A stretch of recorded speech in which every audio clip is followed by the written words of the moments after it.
हात वरती करा बरं सगळं. धन्यवाद. एकदा जोरदार टाळ्या वाजवा. जरा म्हणजे टेस्टिंग केलं, म्हणजे माझी झोप मोडल्या का मी अजून गुंगीत आहे. ते आज या ठिकाणी डॉक्टर पतंगराव कदम महाविद्यालय रामानंद नगर मुरली, खरं तर रयत शिक्षण संस्थेचं हे महाविद्यालय, ज्या कर्मवीर भाऊराव पाटलांनी ज्ञानाची गंगा घरोघरी नेली आणि रयतचा एक वटवृक्ष महाराष्ट्रभर, देशबाहेर आणि देशाच्या बाहेर देखील त्याच्या कीर्तीचा डंका पसरवला. आणि खऱ्या अर्थानं ज्या वेळेला सावित्रीबाई फुले, महात्मा ज्योतिबा फुले यांनी मुलींच्या हातामध्ये पाटी दिली, त्यानंतर हे शिक्षण घराघरामध्ये पोचवण्याचं काम भाऊरावांनी केलं. आणि या भाऊरावांच्या चळवळीला गतिमान बनवण्याचं काम कुणी केलं असेल तर स्वर्गीय डॉक्टर पतंगरावजी कदम साहेबांनी. आणि खऱ्या अर्थानं गतिमान शिक्षणातून महाराष्ट्र आणि महाराष्ट्राच्या बाहेर हे परिवर्तन झालं. आणि मला अभिमान वाटतोय की शिक्षणाच्या चाकाला गती देणाऱ्या डॉक्टर पतंगरावजी कदम साहेबांच्या नावानं सुरू असलेल्या बापू या महाविद्यालयामध्ये माझ्यासारख्या एका छोट्या कलाकाराला या कार्यक्रमाचा प्रमुख पाहुणा म्हणून उपस्थित राहण्याचं भाग्य लाभलं. मगापासून बापूंची आमची चर्चा चालू आहे, म्हणजे पारितोषिक वितरण कधी संपतोय, म्हणजे वक्त्यांचं ठरलेलं असतं की मी आधी बोलणार 5 मानाची बक्षिसं, म्हणजे 5 नारळ फोडतात, तोरण बांधतात, तसं देणार आणि मी पुढच्या दौऱ्याला निघून जाणार. पण इथं थोडंसं बदल झालेला जाणवला, कारण मॅडम म्हणले आमचे विद्यार्थी शिस्तप्रिय आहेत, स्वयं शिस्त पाळणारी आहेत, कारण हे डॉक्टर पतंगरावजी कदम महाविद्यालय आहे. कारण इथला प्रत्येक घटक कर्तव्यावरती निष्ठा ठेवणार आहे, कामावरती निष्ठा ठेवणार आहे, त्याच्या नेमून दिलेल्या जबाबदाऱ्यावरती निष्ठा ठेवणार आहे. खरं तर डॉक्टर पतंगरावजी कदम साहेब यांचं व्यक्तिमत्व पाहिल्यानंतर सोनहिरासारख्या 1000पेक्षा कमी लोकवस्ती असणाऱ्या गावातील हा ध्येयवेडा युवक, त्याने एक स्वप्न बघितलं. स्वप्न पाहिल्यानंतर त्या स्वप्नावरती निष्ठा ठेवली, ते स्वप्नाचं रूपांतर ध्येयामध्ये केले, ते ध्येयावरती देखील निष्ठा ठेवली. आणि तशी एक पद पादांगरात करत जात असताना त्यांच्या लक्षात आलं की माणसाच्या जीवनामध्ये परिवर्तन जर करायचं असेल तर शिक्षणाशिवाय पर्याय नाही. आणि त्यांनी शिक्षण चळवळीची मुहूर्तमेढ भारती विद्यापीठाच्या माध्यमातून रोवली गेली. खरं तर एक आगळा वेगळा व्यक्तिमत्व मला यासाठी मी म्हणतोय कारण त्यांची ध्येयावरती निष्ठा आहे, ज्यांची स्वप्नावरती निष्ठा आहे, ज्यांची आपल्या मातीवरती निष्ठा आहे, आपल्या या मातीतल्या सर्वसामान्य कार्यकर्त्यांशी ज्याची नाळ जोडलेली आहे त्या नात्यावरती निष्ठा आहे. आणि जे कर्तृत्व त्यांनी उभा केलं त्याच्यावरती निष्ठा आहे. जे ज्या क्षेत्रात गेले, जे खातं त्यांना मिळालं त्या प्रत्येक गोष्टीवरती निष्ठा होती. ते ज्या पक्षामध्ये राहिले त्या पक्षाशी सुद्धा बापू एकमेव निष्ठावंत असणारे नेतृत्व म्हणून डॉक्टर पतंगरावजी कदम साहेब यांना पाहिलं जातं. आज राजकारण, समाजकारण, शिक्षण क्षेत्र सगळं काही पाहिल्यानंतर निष्ठा हा शब्द शोधण्यासाठी माझ्या माहितीनुसार मायक्रोस्कोप वगैरे अजून काय काय त्याच्यापेक्षा मायक्रो दिसणारे जे उपकरणं असतील सायन्स मधली ती वापरली तरी हा निष्ठा शब्द सापडणार नाही. मात्र मूर्तिमंत निष्ठेला जर पर्याय शब्द ठेवायचा असेल किंवा मूर्तिमंत निष्ठेचं एक प्रतिबिंब ज्याला म्हणू ते जर बघायचं असेल तर ते लोकनेते डॉक्टर पतंगरावजी कदम साहेब यांच्यामध्ये पाहावं लागेल. कारण ते खऱ्या अर्थानं कर्मवीरांच्या नंतर या आधुनिक भारताचे आधुनिक कर्मवीर आहेत असं म्हटलं तरी वावगं ठरणार नाही. आणि खऱ्या अर्थानं तुम्ही भाग्यवान यासाठी आहात की अशा महाविद्यालयामध्ये तुम्ही शिक्षण घेताय. मला थोडंसं पहिल्यांदा वाटलं, बक्षीस बघितल्यानंतर माने सर सगळ्यांना घाम फुटतोच, पाटील मॅडम तसंच झालं, पण पहिले सत्कार हे शिक्षकांचे. आणि शिक्षकांचे सत्कार किती करावेत. मी महाराष्ट्र, कर्नाटक, बऱ्याच ठिकाणी बऱ्याच राज्यामध्ये कार्यक्रमाच्या निमित्तानं फिरत असतो, पण माझ्या आयुष्यात मॅडम पहिलीच घटना आहे की एवढे शिक्षकांचे सत्कार होतात. हे सत्कार कुठल्या संघटनेचा अध्यक्ष झाला, बँकेचा चेअरमन झाला, पतसंस्थेचा सदस्य झाला, गणपती मंडळाचा खजिनदार झाला म्हणताना सत्कार नाहीत. या शिक्षकाने स्वतः काहीतरी निर्माण केलेलं आहे आणि ते सिद्ध केलेलं आहे म्हणताना या शिक्षकांचा गौरव झाला. आज तुम्हाला सन्मान चिन्ह देताना तुमच्या या ऊर्जेचा थोडासा करंट पाटील मॅडम आम्हाला देखील लाभला आणि आमचं जीवन आज खऱ्या अर्थाने पावन झालं. स्पर्धा परीक्षेच्या अभ्यासामध्ये एक जल प्रतिबिंब आणि आरशातील प्रतिमा नावाचा घटक आहे. बहुतेक स्कॉलरशिप 4थी 7वी 8वी पर्यंत जातात. तर आरशातील प्रतिमा शोधताना डावी बाजू उजवीकडे आणि उजवी बाजू डावीकडे बापू दिसते. 4 मार्काला हे क्वेश्चन असतात. आणि जल प्रतिबिंब म्हणजे पाण्यातील प्रतिबिंब आपण पाहताना खाली डोकं वर पाय म्हणजे उलटा पुलटा सब कुछ दिखाई देत आहे माणसं. पण शिक्षकाचं व्यक्तिमत्व असं असतं, शिक्षकांच्या अंतःकरणामध्ये डोकावल्यानंतर त्या विद्यार्थ्याच्या अंतरंगामध्ये त्याचं व्यक्तिमत्व उलटं पुलटं नाजरेसर दिसत नाही, खाली डोकं वर पाय दिसत नाही. जशी आहे तशीच प्रतिमा या विद्यार्थ्याच्या मनावरती, त्याच्या विचारावरती, संस्कारावरती कोरली जाते. म्हणताना या शाळेतले शिक्षक ग्रेट आहेत. त्यांच्यासाठी एकदा जोरदार टाळ्या वाजवा. कारण असं म्हटलं जातं की समुद्रामध्ये वादळं येतात, वारा येतो, लाटा येतो, समुद्र खवळतो, जी गलबत भरकडतात. आता गलबताविषयी, जहाजाविषयी ह्याच्याविषयी आपण काय बोलायचं नाही, युद्धजन्य काकासाहेब स्थिती आहे. तर हे कितीही वादळ वाट येऊ दे, कितीही वारा येऊ दे, एक दीपस्तंभ असतो बघा. आपण समुद्र किनारी गेला असेल तर तो दीपस्तंभ रात्रीच्या वेळी तो असा फिरत असतो बघा, तो दाखवत असतो. अशी लोक म्हणतात की हा दीपस्तंभ असतो ना, तो दिशा दर्शवण्याचं काम करतो, वाट दर्शवण्याचं काम करतो. या बाजूला तुझं गलबत, तुझी बोट जहाज आणू नकोस, इकडे आलास तर धोका आहे, त्या दिशेने जा, इथं पाण्यामध्ये खडक आहे, दगड आहे, असं सांगतो, असं म्हणतात. तर मी असं म्हणतो हा दीपस्तंभ आहे, हे वाट दाखवतोय आपण म्हणतोय ते चुकीचं मला वाटतंय. यासाठीच एवढ्या संकटामध्ये तो दीपस्तंभ तुम्हाला वाट दाखवत नाही. तुम्ही एकटे असता ना, एकटे असता, वादळामध्ये सापडलेला असता, तेव्हा तो दीपस्तंभ सांगतो अरे भिवू नकोस, या वादळामध्ये, या वाऱ्यामध्ये, या संकटामध्ये अरे मी देखील तुझ्या सोबत या सागराच्या छाताडावरती घट्ट पाय रोवून उभा आहे. तू तुझी वाट शोध आणि वल्ले मारीत राहा, तुला अपयश कधीच येणार नाही. डॉक्टर पतंगरावजी कदम महाविद्यालय रामायण नगर बुर्ली मधील सर्व शिक्षकापासून प्राचार्यांच्या पर्यंत सर्व स्टाफ आमच्या कृष्णाकाठच्या ग्रामीण परिसरातील विद्यार्थ्यांच्या साठी खऱ्या अर्थानं दीपस्तंभ आहात आणि दीपस्तंभाप्रमाणे त्यांचं काम सुरू आहे आणि त्यामुळं समोर बसलेले विद्यार्थी या ठिकाणी घडतात. मला वाटलं गुणवंत विद्यार्थ्यांचा सत्कार म्हणजे तालुकास्तरीय बक्षीस असेल, जिल्हास्तरीय बक्षीस असेल, कुठेतरी विभागाचा स्तर असेल. ओके ओके, धन्यवाद बापू. बापाला थोडं पुढचं काम आहे, सकाळपासून आपल्याच कॅम्पसमध्ये आहेत. तर खऱ्या अर्थानं या शिक्षकाने निर्माण केलेला आदर्श या आमच्या विद्यार्थ्यांच्या समोर आहे. आणि म्हणतानाच अगदी शाळा कॉलेज लेवल पासून तालुका, राज्य, जिल्हा, माझ्या माहितीनुसार राज्याच्या बाहेर देश आणि देशाच्या बाहेर जग असतं. या जगातल्या वेगवेगळ्या या देशामधल्या आंतरराष्ट्रीय पातळीवरच्या स्पर्धेमध्ये या महाविद्यालयातील विद्यार्थ्यांनी आपला असा एक विजयाचा, कर्तृत्वाचा ठसा उमटविला आहे.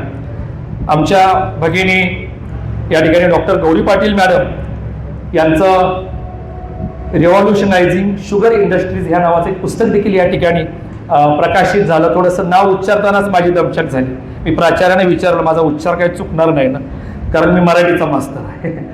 तर एवढं मोठी ग्रंथसंपदा निर्माण करणारी ही व्यक्तिमत्व हे तुमच्या खऱ्या अर्थानं आयडॉल आहेत. बाळांनो, तुम्हाला आयडॉल शोधायसाठी मोबाईल हातात घ्यायचा लागत नाही, कोणाचं स्टेटस बघायची गरज नाही, कुठले रील्स पाहायची गरज नाही. हे शिक्षक तुमच्यासाठी खऱ्या अर्थानं आयडॉल आहात. आणि मी वारंवार म्हणतोय, माझं सर दुर्भाग्य आहे पाटील मॅडम की खरंच नाझरे सर, मी थोडासा तुमच्यापेक्षा जन्माला यायला अगोदर घाई केली. एकतर घाई तर केली किंवा काकाजी उशिराने जर जन्माला आलो असतो तर या महाविद्यालयाचा गायकवाड सर, खोत सर विद्यार्थी का झालो नाही याची खंत मरेपर्यंत मला राहील.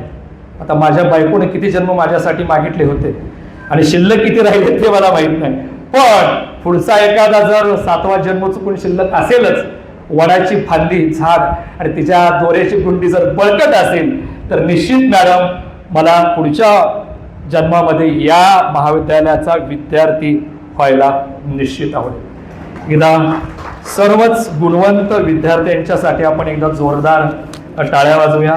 दरवाजे बहुतेक बंद नाही केलेले आहेत, दरवाजे उघडे आहेत. गौरी पाटील मॅडमनी माझा परिचय अतिशय काकाजी छान पद्धतीनं करून दिला. कारण नाझरे सर पाहुण्यांचा परिचय म्हणजे फार गंमत असतो. गेल्या शनिवारी मी पुण्यामध्ये सर एका मेडिकल कॉलेजच्या कार्यक्रमाला, अशाच कार्यक्रमाला उपस्थित होतो आणि थोडंसं पुण्यामध्ये ट्रॉफिक, ते गाडी चालवायचं, मी फोन माझ्याच कानाला. मग मी थोडं त्या मॅडम म्हटल्या, अहो सर तुमचा बायोडाटा पाठवला नाही. मी म्हटलं इतक्या ट्रॅफिकमध्ये अडकलंय, जाम झालंय. म्हणले मी सांगतो म्हणजे स्पीकर पण ऑन करा. मी पण ऑन केला. मग मी माझा सर्व असा बायोडाटा सांगितला.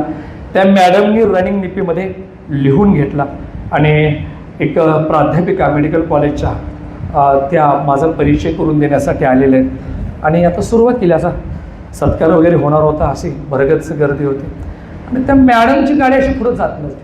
आजच्या कार्यक्रमाचे चीफ गेस्ट मिस्टर शरद, ते अशा म्हणायच्या आणि पुढं बघायचे, खाली बघायचे. मला नेमकं काय कळत नाही, म्हणजे बाईनं नंबर जास्त वाढलेला आहे की चष्मा आणायचं विसरलेले आहे की म्हणजे एवढं वय झालं तरी माझी दृष्टी किती तेज आहे हे दाखवायचं होतं त्यांना. मला नेमकं कळलं. आजच्या कार्यक्रमाचे चीफ गेस्ट मिस्टर शरद, असं एकदा झालं, दोनदा झालं, तीनदा झालं किर्लोस्करवाडीच्या रेल्वे स्टेशनावरती आपण स्कूटी घेऊन जावं, गाडी घेऊन जावं आणि बरोबर 1-2 फूट गेट राहावं आणि बरोबर गेटवरनं पडावं. अशी जशी आपली अवस्था रोजच होते कॉलेजला येताना जाताना, तशी सर माझी अवस्था झाली.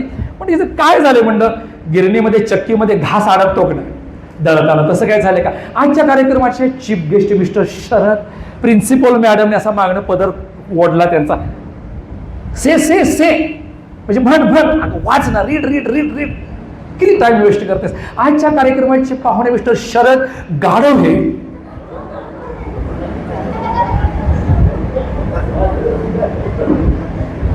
व्हेरी किती गाढव. आता मी प्राचार्यांच्याकडे बघायला लागलो. प्राचार्य माझ्याकडे बघायला लागला. सर सॉरी मी म्हटलं काय. थोडंसं मी रनिंग लिपीमध्ये लिहून घेतलं ना. मेडिकल सायन्सची एक लँग्वेज असते. म्हणजे माझ्या शेजारी एक मुलगी राहते हो कॉलेज कुमारी, ती दररोज मेडिकलमध्ये जाते आणि तिच्या हातात पर्समध्ये एक चिठ्ठी काढते आणि मेडिकलवाल्याला वाचायला होते बघा, आणि परत ती त्या मेडिकलवाल्यालाच दुसरा कागद देऊन घ्यायला होते. मी म्हटलं काय ग, काय चक्कर चाललंय, दररोज मेडिकलला जातेस, आजारी पडत नाहीस, काय नाही, काय भानगड. ते म्हणले दादा तसं काही नाही रे. मी म्हणले काय प्रेमात वगैरे पडलेस की काय, सायराट वगैरे व्हायचा विचार आहे का. तसं काहीही कळालं तर तू माझ्या दोस्ताची मुलगी आहेस, याद राख, टंगडं मोडीन. ते म्हणे नाही रे दादा. मग मी म्हणते का जातेस त्याच्याकडं. अरे माझं लग्न ठरलंय आणि माझा नवरा डॉक्टर आहे. तो जे प्रेमपत्र लिहितो ना ती मला कळत नाहीत, मग मेडिकलवाल्यांच्याकडं वाचून लिहितो. डॉक्टरची भाषा फक्त मेडिकलवाल्यालाच कळते, बरोबर आहे ना. तसंच झालं. मॅडम म्हणल्या सर मी रनिंग लिपीमध्ये लिहिलं होतं तुम्ही शरद जाधव SHRADJADHAV, चुकून माझ्या हातून जेच्या ऐवजी जी झाला आणि आमच्या प्राध्यापिकेने गाढवपणा केला. मी म्हणलं तिला बोलू नका, मेमो सुद्धा देऊ नका. अहो 40 वर्षापूर्वी आमच्या आईबानं जर गाढवपणा केला नसता तर आज ही फजिती होण्याची वेळच झाली नसते. एकदा जोरदार टाळ्या गौरीताईंच्यासाठी. एखादा परिचय कशा पद्धतीनं प्रेझेंट करायचा असतो, कारण प्रेझेंटेशन मध्ये मॅडम सांगतात की आमचं कॉलेज बाप आहे, खरोखर बाप आहे. बापांचा बाप आहे. कारण ग्रामीण भाग आज किती साधं गाव आहे, गावखेडे आहेत कृष्णाकडचे. या गावखेड्यातील विद्यार्थी एवढी चमकदार कामगिरी करू शकतात. इथं डोनेशन नाही, फी नाही, पालकांच्याकडनं कुठल्या देणग्या नाहीत. माझा हा प्राध्यापक बांधव आणि भगिनी यांना सकाळी यायला वेळ नसते आणि घरी जायला वेळ असत नाही. या महाविद्यालयाचं बऱ्याच वर्षापूर्वीपासून काकाजी मी नाव ऐकून आहे, पण आज या ठिकाणी येण्याचं मला भाग्य लाभलं. खरं तर जरा हात असे करा सगळ्यांनी, असे केले जरा बघा बरं. म्हणजे काय हँडवॉशनं धुवून आला की नाही हे बघायचं नाही मला. बघितलं टी व्ही कशावरती चालतो, रिमोटवरती. मोबाईल कशावरती चालतो, काय असतं, काय म्हणतात त्याला, स्क्रीन. हा स्क्रीन. हा मला वाटतं ती थाटा एवढा मोबाईल करूया का. आणि आयाने त्या मोबाईलवरती जर आजचं तांदूळ नीट कर, डाळी नीट कर दिलं तर पोरं लगेच करतील. सारखं असंच असते नाही, टिक टिक एवढंच असतं. दुसरं आपल्याला काही नाही हालचालीला. मोबाईल स्क्रीनवरती चालतो, बरोबर आहे ना. कॉम्प्युटर माऊसवरती आणि तुमच्या कीबोर्डवरती चालतो. तसं ही बॉडी आहे ना आपलं, हे सगळं शरीर, हे सगळे एकत्रित आहेत. ह्याचा रिमोट म्हणजे आपले 2 तळ हात आहेत. हे सगळ्या चेतापेशी एकत्रित आहेत आणि सगळा कंट्रोल तुमच्या मनाचा, मेंदवाचा, मनगटाचा, शरीराचा, विचाराचा सगळा येत आहे. त्यामुळे जेवढं तुम्ही जोरदार टाळ्या वाजवू लागत नाही आणि जेवढं हसशील ना तेवढं तुम्ही अटॅक, फॅटॅक आणि सटॅक फ्री व्हा. चला एकदा जोरदार टाळ्या. 1 2 3 4 5 जोरात जोरात खडखड खडखड खडखड. मैत्रिणीचं फोबार फोडतोय असं समजून व्हा. ज्यांची लग्न झाले त्यांनी सासू समोर आणा. सासूच्या फेसबुकचा शेप थोडा बदलला तरी चालेल, तोपर्यंत गायकवाड सर ढिलं पडायचं नाही.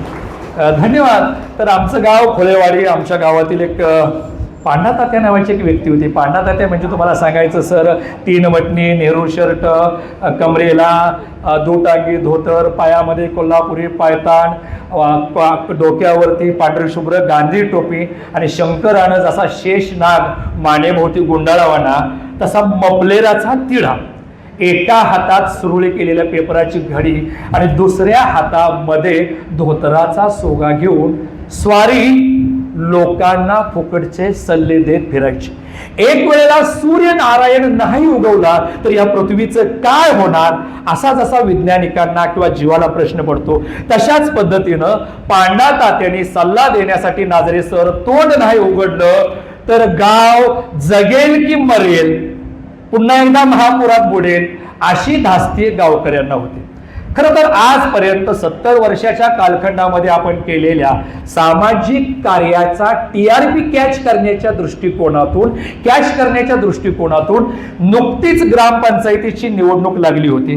त्या निवडणुकीसाठी तात्या आमचे पलूसच्या तहसील कार्यालयावरती आले आणि थेट सरपंच पदाचा अर्ज भरला आणि कुणालाही न सांगता घरात आले.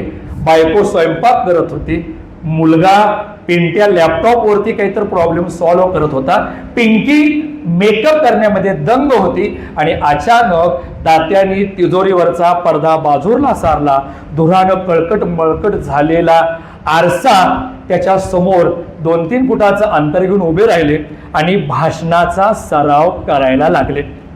तर बंधूनो आणि भगिनीनो, या खोळेवाडी गावचा सरपंच झालो तर गावचा चेहरामोहरा बदलीन, पुण्याचा महापौर झालो तर पुण्याचा चेहरामोहरा बदलीन, राज्याचा CM झालो तर महाराष्ट्राचा चेहरामोहरा बदलीन. भाकरी थापणाऱ्या बायकोनं तिकडे बघितलं, काय ह्याला आज पिसाळ्याला कुत्रं चावले का काय कुणास ठाऊक. दुपारी ती अशी भाकरी थापत म्हणली, ओ तात्या, ओ मिस्टर पांडा तात्या, मोर जाऊन PM मोदी होऊन देशाचा चेहरा मोहरा बदलायच्या आधी कुर्त्याऐवजी अंगात माझा गाऊन घातलायसा, तेवढा बदला. पांडा तात्यांना फार वाईट वाटलं. अरे या गावच्या खंबीर नेतृत्वाचा पराभव मनात नाही, जनात नाही तर सपशेल आपल्या घरात झालाय. तात्या नाराज झाले. खाली मान घालून खुर्चीवरती बसले. लिपस्टिक लावणारी पिंकी म्हणली, तात्या टेन्शन काय पडली का? ती म्हणली, पिंकी मला काय करू, हे बघा मी पुण्याला मामाला फोन लावते, मामा तुम्हाला स्वारगेटला न्यायला येतोय, मामाकडे जायचं आणि ते म्हणजे काय करायचं? पिंट्या म्हणला, तात्या तुमचं इम्प्रेशन पडलं पाहिजे. बायको म्हणजे डोंबलाचं इम्प्रेशन.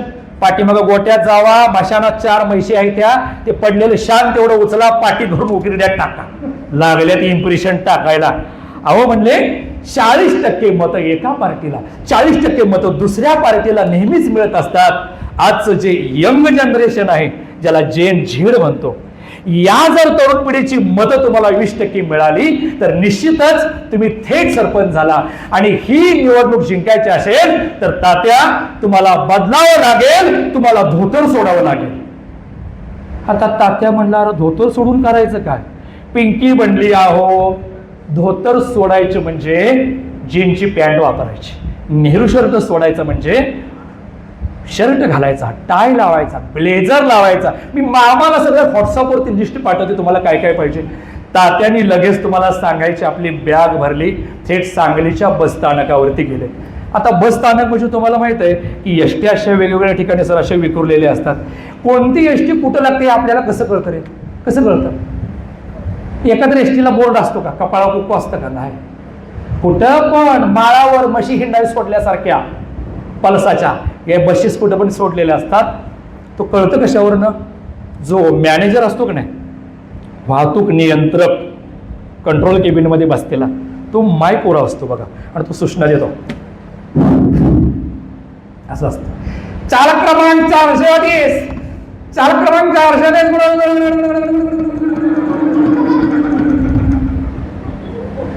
बस क्रमांक 4432, सांगली ते रामानंदनगर.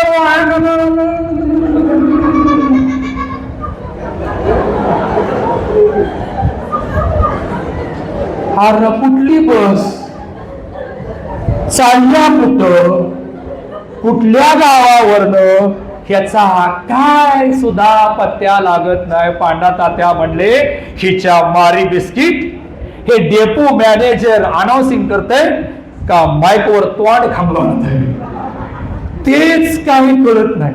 आणि सगळ्या सूचना माईकवरती असतात. आता मॅडम एक सूचना अशी होती, हो, चालक क्रमांक 420 ची ड्युटी संपलेली आहे.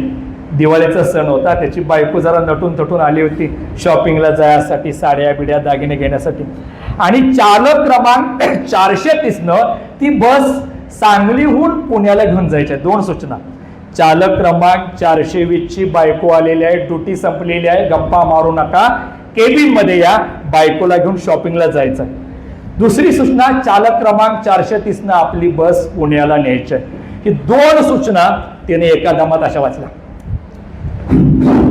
चालक क्रमांक 420, चालक क्रमांक 420, चालक क्रमांक 420 ची बायको नटून तटून आलेली आहे. चालक क्रमांक 430 न तिला पुण्याला घेऊन जायचं आहे. बायको कुणाची, पाठवलं कुणा बरोबर, आणि तोंडाची हवा कोण घालवायला लागलंय याचा कशाचा काही सुद्धा पत्त्या नाही. सरपंच पांडा तात्याने पुण्याला जाणारी गाडी हुडकून काढली. गाडीमध्ये गेले, तुम्हाला सांगायचं ह्या गर्दी, तुम्हाला सांगायचं बाटलीला रबराचं बोच घालून वर टोपण लावल्यासारखं पत्र्याचं असं झालं होतं. त्यांना पुढं पण सरता येत नव्हतं, पाठीमागं पण सरता येत नव्हतं. बाळांनो, तुम्ही महाविद्यालयाचे विद्यार्थी बसमध्ये जागा कशी पकडता? मावशानो, सॉरी मावशानो, बाबा असे डोळे वाटवले, आम्ही काय मावशा आहे व? हा मॅडम, मॅडम मंडळी, ताई मंडळी, माई मंडळी, अक्का मंडळी, जागा पकडताना काय करता रे तुम्ही? हळूच पर्स मधला रुमाल काढता आणि तो सीटवरती ठेवता. आमची भाऊ मात्र मुलं नाही हुशार असतात. एकतर फकड्या मॅडम एका शीटवरती पेन ठेवला आणि दुसऱ्या शीटवरती टोपण ठेवलं. मी म्हणलं, भावा असं कसं? सर 2 गर्लफ्रेंड रांगेत आहेत, एकीला तरी जागा मिळेल की नाही? काय पोरींची काळजी करावी ह्या भावाने, पोरींच्या. हा तर मंडळी असं होतं. पांडा तात्या बसमध्ये गेले, बघितलं तर सीटवरती रुमाल टाकला होता. तात्याने तो रुमाल असा बाजूला फेकणार आणि मटकन बसणार. तेवढा एक पोरगा आला, म्हणा, ओय तात्या उठायचं म्हणजे ही सीट आपली आहे. रिझर्वेशन केले म्हणले. तात्या म्हणले तिकीट वगैरे काय बुकिंग वगैरे केलेस का ऑनलाईन मोबाईलमध्ये? दाऊ मला काय आलं OTP वगैरे आलं का? ते म्हणणार का बसच्या खुर्चीवर जो सीट टाकतो सीट त्याचीच. तात्या म्हणजे कंडक्टर या म्हणले इकडे. अरे काय चाललंय म्हणजे कॉलेजची पोरं भांडायला लागलेत म्हाताऱ्या माणसाबरोबर. कंडक्टर म्हणले तात्या वैताग आलाय म्हणजे कधी जायचं पुण्याला? म्हणजे अहो मी नोकरी लागल्यापासनं आता परवा दिवशी रिटायर होणार आहे म्हणले. जो सीटवर रुमाल टाकतो सीट त्याचीच असते. गप्पा म्हणले तात्या, गप्पा, पुढच्या सीटवरती तुम्हाला जागा देतो म्हणले. तुम्हाला सांगायचं तात्या म्हणले रुमाल टाकल्यावर सीट तुमची वेळ. तात्यानं कंडक्टरचा कान पकडला, त्या पोराचा कान पकडला, दरा दरा दरा वडत खाली आणलं. लोकांना काय कळना, गर्दी झाली. अरे काय झालं हे तात्याला म्हणले. आणि म्हणले काय म्हणले, शीटवर रुमाल टाकल्यावर शीट तुमची नव्हता. तात्याने पिशवीतलं धोतराचं नवं पान काढलं आणि मच्छीमारानं समुद्रात जाळं फेकावं तसं तात्यानं धोतराचं पान उडी मारून एसटीवरती टाकलं. आता सांगा एसटी कुणाची? असे आमचे तात्या. तात्यासाठी एकदा जोरदार टाळ्या वाजवा. तात्या बसमध्ये चढले. तुम्हाला सांगायचं आता बसमध्ये चढल्यानंतर आज की ताजा खबर, दैनिक पुढारी, लोकमत, सकाळ, तरुण भारत असा पेपरवाला एक मुलगा असा पळत पळत निघाला होता. आणि बरोबर तात्याने याचा ताजा पेपर म्हणून हातात घेतला आणि त्या पेपरवाल्या पोराच्या हातामध्ये सुट्टे 1-1 रुपयाचे $3 दिले. ते असं वाजवायला लागले. हो हो हो अहो म्हणते तात्या द्या. अहो म्हणते 2 रुपये माझं राहिले म्हणते. अहो 2 रुपये द्या म्हणते. अहो कमिशनवर मी जोगतोय म्हणते. मालक म्हणते लाता घालून हाकून दिलं. तात्या द्या हो. तात्याने तुम्हाला सांगायचं पेपर उघडला. कंडक्टरने बेल दिली. गाडी सांगली गावा शहरातून बाहेर आली आणि कंडक्टर तिकीट काढत आला. कंडक्टर म्हणला काय तात्याराव म्हणले त्या गरीब लेकराला का म्हणले गंडवलसा म्हणले. ते म्हणले ओय राजकारणात प्रवेश घेतणार आहे तवा लोकांना टोप्या घालायची आणि गंडवण्याची कला आत्मसात झाली पाहिजे. आजपासून हा पहिला धडा हा तात्या गिरवायला लागलेला आहे. अरे 5 रुपयाचा पेपर 3 रुपये घेतलाय. उद्या गावचा सरपंच मॅच होणार. कंडक्टर म्हणले काय हो तात्या असं कशाच घडला म्हणले तुम्ही म्हणते 2 रुपये वाचवलं म्हणताय. बघा बघा पेपराचं पहिलं पान काढून त्याची तारीख वाचा म्हणजे तुम्हाला कळेल की हो हे पेपर गेल्या सालाचा आहे. असे आमचे तात्या. आता तात्याने परत तोंडावरती तिकीट काढून रुमाल झाकला. तात्या डाराडोळ घोरायला लागले आणि बरोबर गाडी सातारामध्ये आली. सातारामध्ये आल्यानंतर मॅडम एक आवाज असतो बघा, खारे शेंगदाणे कुंदापेडा साखरी कुंदापेडा सातारी कुंदापेडा चाय गरम भाजी गरम. हे आवाजानं सगळी एसटी जागी झाली. 10 मिनिटासाठी थोडासा स्टॉप होता आणि एक शेंगदाणावाला सारखा यायचा, खारे शेंगदाणे खारे शेंगदाणे. ते सारखा कोण तात्यांच्या तोंडापुढं नाचवायला लागला. 10 मिनिटं खारे शेंगदाणे. हे आश्वास पण घ्यायला येईना मॅडम. त्यानं हातातला कागदाचा शंकू घेतला, गटागटा खाल्ला आणि पाणी पिऊन ढेकर दिला. बहुत आजचे है शेंगदाणे. ते म्हणजे पैसा निघून भाई साहब 10 रुपया. अरे सुकाळीच्या काय का 10 रुपया? अरे हमारा एक 10 रुपये में बेचता है. 10 रुपये का कौन है खारे शेंगदाणे?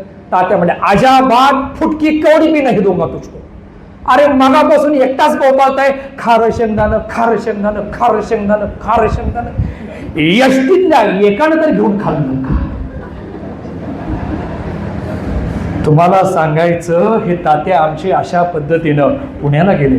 पुण्यामध्ये महिन्याकडे 2 दिवस राहिले. मस्तपैकी ब्लेझर टाय जीन्सची पॅन्ट सगळं केस वाकासारखे असणारी पांढरी काळी कुळकुळीत करली करून आले. घरामध्ये आल्या त्यानं बायकोला सगळं दाखवलं आणि त्यांच्या लक्षात आलं की जीन्सची पॅन्ट होती ना तुम्हाला सांगायचं 1.5 वीत मोठी होती. मग आपण काय करतो कट करून मॅडम अल्टर करून वापरतो म्हणजे सिस्टीमच आहे रेडीमेड कपड्याची. मग तात्याच्या लक्षात आलं लोका म्हणजे घोटाळा केला म्हणजे. दुकानदारानं दावली एक पॅन्ट आणि दिली एक पॅन्ट. बायको म्हणली नेहमी तुम्हाला कोट गंडवत नाही ते आळशी. एवढा मोठा माझा नवरा झाला पण त्याला काडीची अक्कल नाही. की प्रत्येक बायका जो टिपिकल डायलॉग मारतात का ना, माझ्या नवऱ्याला खुद सर काडीची अक्कल नाही. हे काडी कुणाचं नाव आहे मला हे शोधायचं आहे. प्रत्येक नवरा किती हुशार असू दे, काय चुकलं की काडीची अक्कल नाही. तात्या म्हणला बरोबर आहे, अरे तुझ्या आईबानं सुरुवात केली, मेवणीला दावली आणि तुला गळ्यात मारली. तेव्हापासून माझं असंच होतंय, मापाची पॅन्ट दावली आणि दीडीत मोठी आली. आता बाईसाहेब तुम्हाला जर सरपंचीन बाई म्हणून घ्यायचं असेल तर दीडवीत पॅन्ट कट करा, अल्टर करून ठेवा. ते म्हणजे तुम्हाला काय म्हणजे पुढारपण करायला जातं, एक काम आहे का बघू म्हणले कामातनं. तुम्हाला सांगायचं तात्या निघून गेले. तात्यांच्या लक्षात आलं होतं बायकोनं जर नाही काम केलं तर तिने पिंकीला पण सांगितलं होतं आणि मारुतीच्या देवळात पोती वाजायला जाणाऱ्या आपल्या म्हातारी आईला सुद्धा सांगितलं होतं. तात्या प्रचाराला निघून गेले. बरोबर खुळे पाटलांच्या वाड्यासमोर सायंकाळी 7 वाजून 4:15 प्रचाराचा नारळ फुटला जाणार होता आणि तात्या स्वतःला प्रेझेंट करणार होते की तरुणांचं प्रतिनिधित्व मी करू शकतो आणि तरुण पोरांनी मला भरघोस मताने निवडून द्यावं. बरोबर तात्या मॅडम 7ला 5 मिनिटं कमी असताना घरात आले. कपड्याची तिजोरी उघडली आणि लोड शेडिंग चालू झालं. लाईट गेली, पगदिशी लाईटी, ट्यूबलाईट, बल्ब सगळे विजले. तात्याने शर्ट घातला, टाय बांधला, ब्लेझर घातला. हे धोतरच्या माणूस ह्याला काय माहित जीनची पॅन्ट कशी असते. ते पहिल्यांदा पावटी पॅन्ट घालत होते. त्यानं कपाटातली पॅन्टीची बॅग काढली, पॅन्ट घातली, त्याच्यावर पट्टा घातला, ब्लेझर सुद्धा इन करतो तसा आतमध्ये खोवला आणि तात्या स्टेजवर जायला पोरं म्हणली गणपती बाप्पा मोरया, बजरंग बली की जय. तात्याने नारळ फोडला आणि बरोबर लाईट आली. तात्या सगळ्यांना अभिवादन करायला लागले, हात करायला लागलेत. सगळी लोक टाळ्या वाजवायला लागलेत, फेटे उडवायला लागलेत, शिट्ट्या मारायला लागलेत. तात्यानं वाटलं अरे अजून सरपंच व्हायच्या अगोदर एवढी लोकप्रियता म्हणले, किती जनाधार आपल्याला आहे. पण ही 10-15 मिनिटं झाली तरी खो खो खो खो हसायची माणसं थांबत नव्हती. तात्या म्हणा पाहिलं या पांडुरंग खुळे पाटलाची लोकप्रियता आणि पब्लिक सिटी नाद खोळा आणि गणपतपुळा असा रिझल्ट काढणार तुम्हाला सांगायचं. आणि तेवढ्या धुरपा बाईला खुंदका आवरला नाही. पदराचा बोळा तोंडात दाबून अशी कोपऱ्यात डामाला टिकून उभी राहिली होती. दुर्पाबाई म्हणली दोडानं तरण्याचं झालं कोळसा आणि या म्हाताऱ्याला आलं बाळस. आता हे वय हाय का बाबानं निदान बघावं तरी जीनच्या बरमुड्यावरती धोतार नेसायचं इसरलं इतके. आता मात्र तात्याने खाली बघितलं. तात्या म्हणले धुरपदाबाई आमच्यासारखी पुढारी लोकांच्याकडे नेहमी प्लॅन बी तयार असतो, पण माझ्याकडे प्लॅन सी पण आहे. मी हे काम आईला सांगितलं, बायकोला सांगितलं, पुरगीला सांगितलं, तिघांना वेगवेगळ्या वेळी सांगितलं आणि तिघींनी वेगवेगळ्या वेळेला पॅन्टला कात्री लावली. आणि हा तात्या बरमुड्यावरती स्टेजवरती आला. जसं राष्ट्रपिता महात्मा गांधीजींनी जनतेमधलं दैन्य दारिद्र्य पाहून अंगावरच्या कपड्याचा त्याग केला, त्याच पद्धतीनं 85 मैत्री केली. ह्या पांडा तात्यानं 3/4 पॅन्टीचा त्याग केला आणि बरमुडा अंगीकारला. हा बरमुडा विरोधकांच्या बुडाला आग लावल्याशिवाय राहणार नाही. काय सांगायचं पांडा तात्यांची समय सूचकता. असली भाषणं ठोकल्यानंतर पांडा तात्यांची विरोधक होते वसंतांना. गेली 10-15 वर्ष ग्रामपंचायतीवरती अगदी तुम्हाला सांगायचं महादेवाच्या पिंडीवरती विंचू बसल्यासारखे बसून राहिले होते. अगदी या निवडणुकीमध्ये पैशाचा पाऊस पडला, आश्वासनाचा महापूर आला. सगळं जे काही प्रकार चालतात ज्याला आपण अंधाऱ्या रात्रीचे खेळ चाले म्हणतो इलेक्शनच्या दरम्यान, सगळा काही झाला. पण पांडा तात्यांची लोकप्रियता एवढी मोठी होती की शेवटी ते खुळेवाडीचे 1 मतानं थेट सरपंच झाले. सरपंच झाल्यानंतर मॅडम पहिल्या महिन्यात 2 बदल झाले. पांडा तात्यांच्या भल्या मोठ्या वाड्याच्या दरवाजावरती आणि M80 मोटरसायकलवरती 2 बोर्ड लागले. प्रेसिडेंट ऑफ खुळेवाडी मिस्टर पांडा तात्या. आम्ही म्हणलं तात्याकडे एखादं भंगार मधली 4 चाकी गाडी असती, सरबताचा गाडा असतो तसा गाडा असता तर त्याच्यावरती लाल रंगाचं झुरोबल लावून होय मंत्रिपदाचा सुद्धा त्यांनी आस्वाद घेतला असता. गाडीवरती आमच्या लाल दिवा. तुम्हाला सांगायचं, विरोधकांचे नव्याचे 9 दिवस आपण पडलो कसं, पैसे वाटले किती आणि मतं किती आली या आत्मचिंतनामध्ये गेले. पांडा तात्यांचे हार तुरे सत्कारामध्ये गेले आणि मतदार राजाचे 9 दिवस दोन्ही पार्टीकडं ढापल्यानं पॅकेज खर्च करण्यात गेले.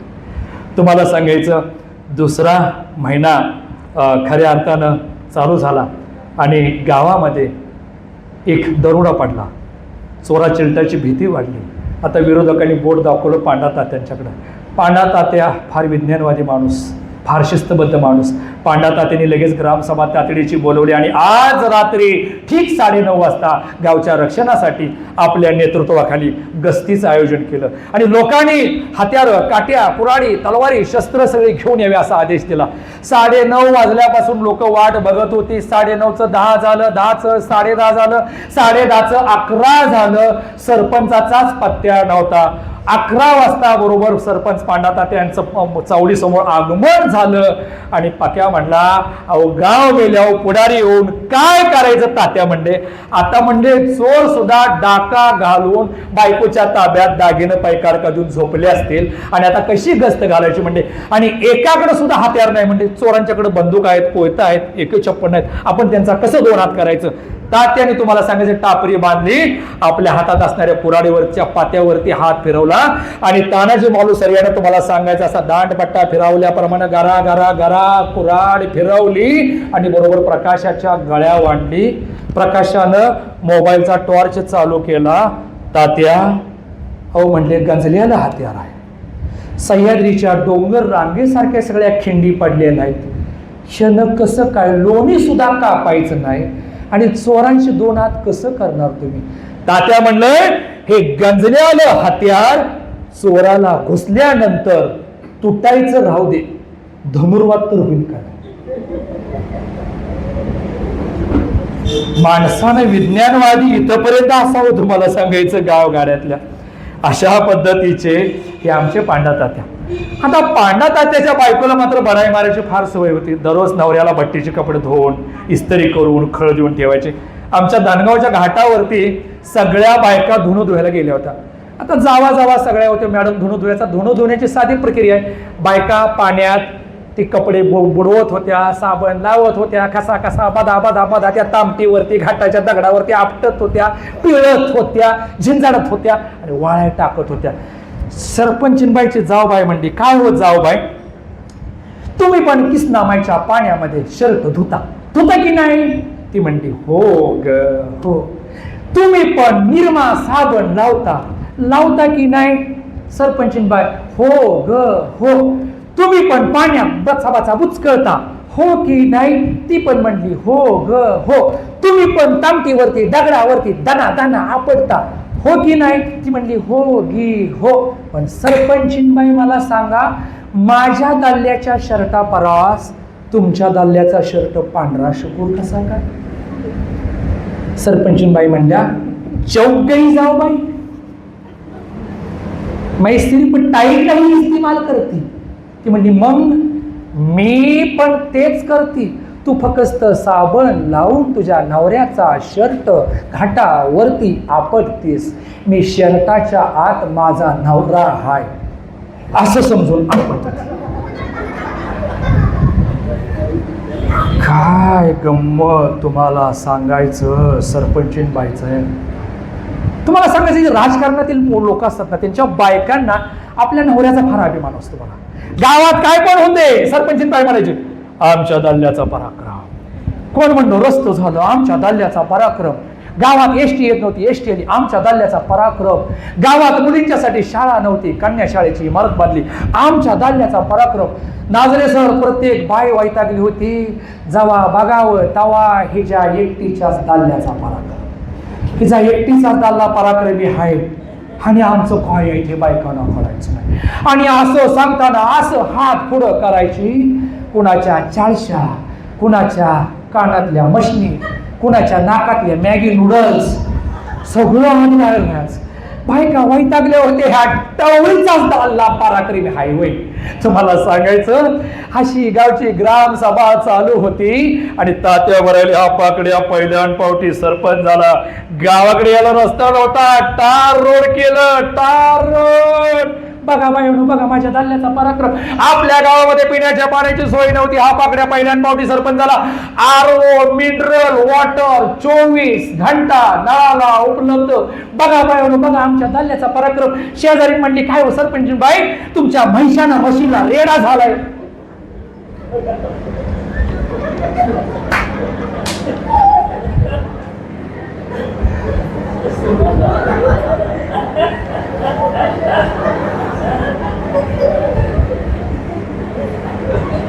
भाषेचा लयच मॅडम विकास झालाय विद्यार्थ्यांचा. काही न बोलता देखील विनोद करतो. धन्यवाद, जोरदार. तर अशाच ह्या ग्रामसभेमध्ये एक मोर्चा आला. आता नेहमीप्रमाणे काकासाहेब मोर्चे वेगळे असतात. मोर्चा आला गावातील तरुण पिढींचा. 100-150 पोरं घोड्यावरती बसून नवरदेवाच्या वेशामध्ये मॅडम डोईला मंडवळ्या बांधून, हातात हळकुंड बांधून, बँड वाजवत मोर्चा ग्रामपंचायतीवर खोदसर चालून आला. तरुण पिढीचं नेतृत्व आमच्या गावचा तेजा करत होता. मोर्चामधल्या तरुणांची एकच मागणी होती, आमच्या मागण्या मान्य करा नाहीतर खुर्ची खाली करा. आमच्या मागण्या मान्य करा नाहीतर खुर्ची खाली करा. लग्नाला पोरगी द्या नाहीतर खुर्ची खाली करा. खाली उतरून 150 पोरांनी तुम्हाला सांगायचं. आता पोरं कशी म्हणायची? अहो 30 वर्षापासून 48 वर्षापर्यंतची पोरं. हा आता वय हा शब्द मी वापरणार नाही. 150 पोर गावातलं होतं. फार मोठा गंभीर प्रश्न होता, कारण या मुलांची लग्न होत नव्हती. त्याच्या खाली उतरला, तात्याला निवेदन दिलं. म्हणजे तात्या म्हणले, गांडवायचं नाही, खोटं बोलायचं नाही. तुम्ही इलेक्शन जिंकताना काय आश्वासन दिलं होतं?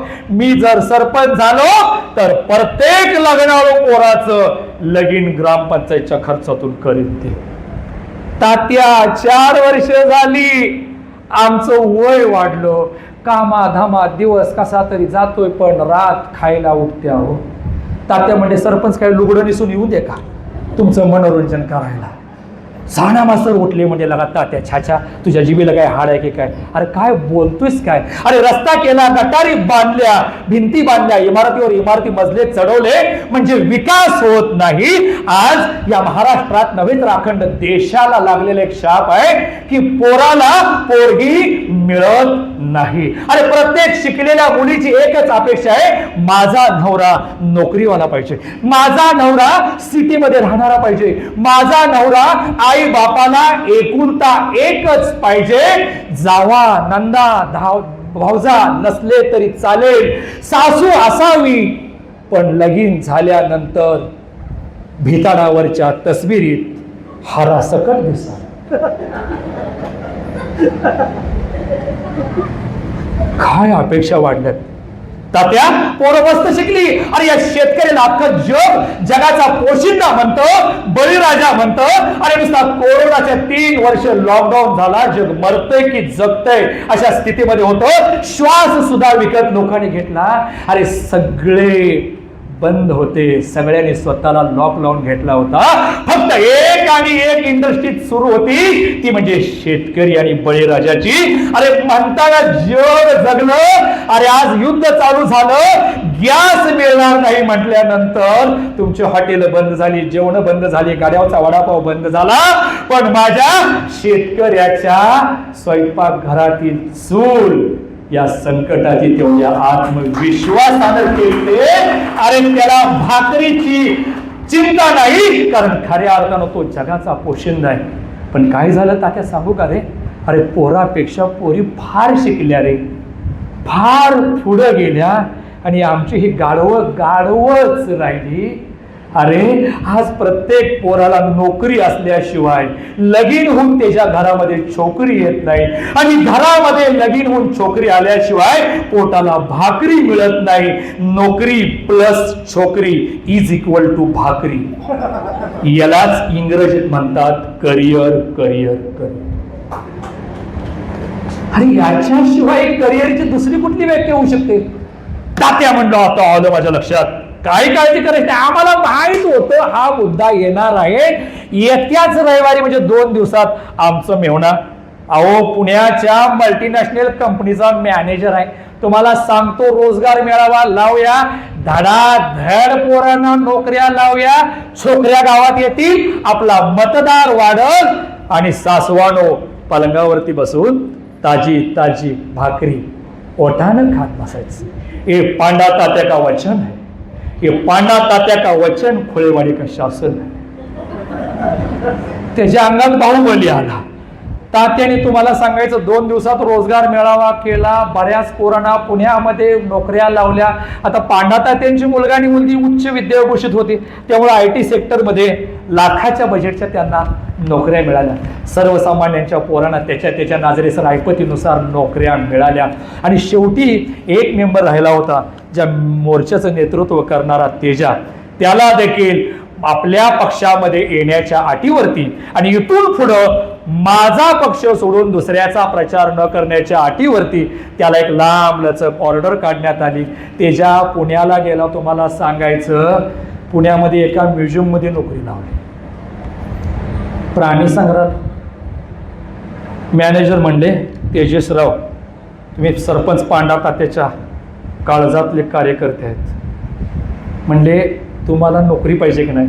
नोकरीची ऑर्डर आली की तुम्हाला छोकरी चालत येणार आहे, म्हणजे तुमचं करिअर घडणार आहे, सांगेल ते काम करायचं. ते म्हणजे काय करू, अस्वल थोडा आजारी, मग कपडे घालून अस्वल व्हायचे नाटकातले आणले. ती म्हणजे येळाला केळाने वनवासाला सीताफळ. आणि ऑर्डरवर जर छोकरी मिळणार असेल तर काय अडचण. अस्वल झालं, इकडं तिकडं उड्या मारायला लागलो, सायकल चालवायला लागलं, काय करतो तुम्हाला सांगायचं. आणि दुपारच्या वक्ताला जून जरा डोळा लागल्यानंतर तिनं बघितलं पलीकडे काहीतरी हालचाल होत्या. म्हणताना ती पलीकडे बघायला गेलो, तिकडच्या पिंजऱ्यामध्ये होता वाघ आणि मध्ये असं बोळवजा रस्ता होतं. आणि ते बरोबर ते जेवाय वाढताना ग्रिल थोडंसं मागं सरकलं. ते तिकडं गेलो, तसं वाघानं त्याच्याकडे बघितलं करून, त्यानं वाघानं त्या पिंजऱ्यामध्ये झेप मारली. तसं ते फोटो आय आय आय तात्या पेलो पेलो पेलो पेलो पेलो वाचवा. पब्लिकनं बघितलं, लोक म्हणले देशपांडे पाहिलं का, अरे हे अस्वल माणसासारखं वाजवत या. देशपांडे म्हणले हा विज्ञानाचा चमत्कार, हल्ली आंब्याच्या झाडाला देखील पेरू लागतात. आता तेजा म्हणला आहे तर चमत्कार कदा होतो तुला म्हणलं, मी वाचलो तर याच्यात कशाचा चमत्कार घेऊन म्हटलाय. आणि हे वाघ डरकाळ्या फोडायला लागले, हे टोटो बोंबलायला लागलं, वाच आई आई आई वाचव गे मला, आई वाचव आई. अगं छोकरी मिळायच्या दादात मी नोकरी पकडली ना, आज मी घराकडे येत नाही गाई. आई माझी तुझी भेट होणार नाही, तुला तुझ्या सोन्याचं तोंड कधीच बघायला मिळणार नाही, मला माफ कर. लोक स्तब्ध, पिन ड्रॉप सायलेन्स. अरे काय चाललंय, हे अस्वल माणूस आहे, कुणीतरी त्याला पकडा, त्या वाघाला पकडा. सगळे लोक चर्चा करू लागली, मॅनेजर वगैरे. Pin drop silence. आणि अचानक तुम्हाला सांगायचं, वाघानं आपले पंजे त्याच्या गळ्यावरती रोवले, त्याचे डोळे आग ओकीत होते, त्यानं डरकाळी फोडली. आपलं तोंड अस्वलाच्या कानाजवळ नेलं. ए तेजा नालायका, बोंबलतोस कशाला? अरे मी तुझ्याच गावचा वरच्या आळीचा हिजो आहे. नका तू बोंबललास तर माझी पण नाही का नोकरी जायची.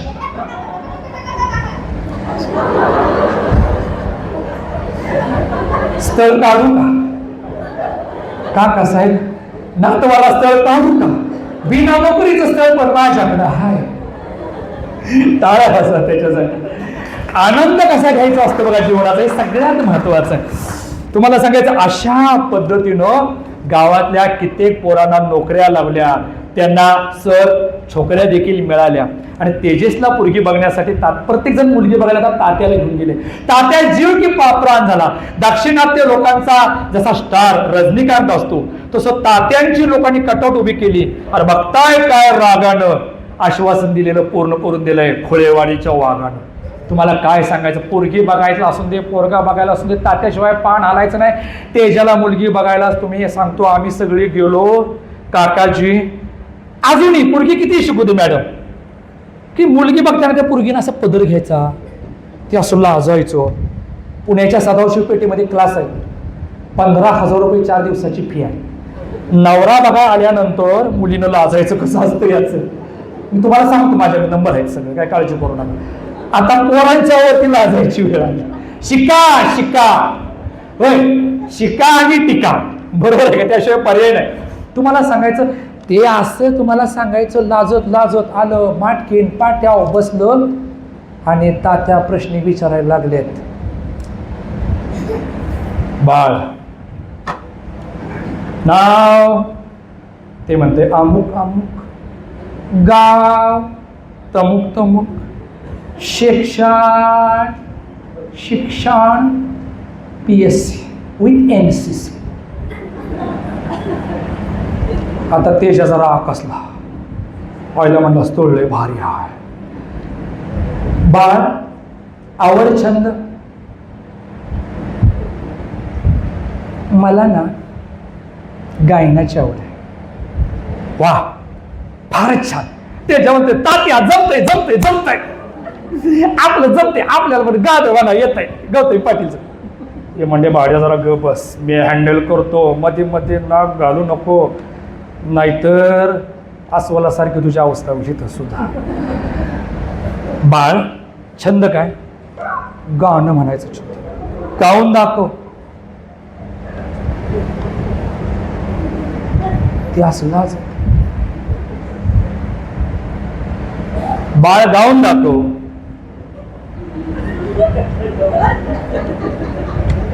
हे हॉल इकडे किचन, शीत आय पडद्याच्या पाठीमागून पदर खोचून नाटकाला प्रॉन्टर कसा असतो की नाही पाठीमागून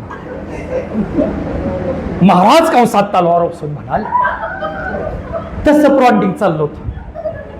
हे काय विचारते तेवढे गाऊन दाखव म्हणतात. गाऊन दाखव. हे गाऊन होय. हे असं आलो, घराच्या बाहेर तारव कापड वाळत घातले होते. तो मॅडम गाऊन घेतला आणि असा लॉन म्हणतोय कस पलसाच्या मंगळवारच्या बाजारात ना आणलाय.